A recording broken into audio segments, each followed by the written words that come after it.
ಈಗಾಗಲೇ ಅಧಿವೇಶನದಲ್ಲೂ ಪ್ರಸ್ತಾಪ ಆಗಿದೆ ಈ ರೀತಿ ಒಂದು ಹನಿ ಟ್ರಾಪ್ಗಳಾಗ್ತಾ ಇದೆ ಅಂತ.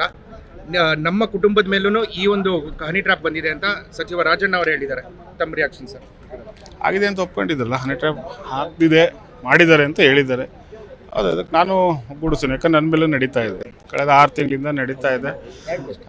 ಸೊ ಅದರಿಂದ ಇದ್ರ ಬಗ್ಗೆ ತನಿಖೆ ಆಗಬೇಕು ಅಂತ ಗೃಹ ಸಚಿವರನ್ನ ಕೇಳಿದರೆ ತನಿಖೆ ಆಗಬೇಕು. ಸರ್, ಈ ರೀತಿ ಹನಿ ಟ್ರಾಪ್ ಮಾಡೋದ್ರಿಂದ ಎಲ್ಲೋ ಒಂದು ಕಡೆ ರಾಜಕೀಯವಾಗಿ ಮುಂದೆ ಬರಬೇಕು ಅಂತ ಈ ರೀತಿ ಮಾಡೋದು ಎಷ್ಟು ಸರಿ ಅಂತ ವಿರೋಧ ಪಕ್ಷದವರು ಸಹ ನಿಮಗೆ ಜೋಡಿಸಿದ್ದಾರೆ. ಮುಂದೆ ಯಾವ ರೀತಿ ತನಿಖೆಗೆ ನೀವು ವಿರೋಧ ಪಕ್ಷ ಆಡಳಿತ ಪಕ್ಷ ಅಲ್ಲ.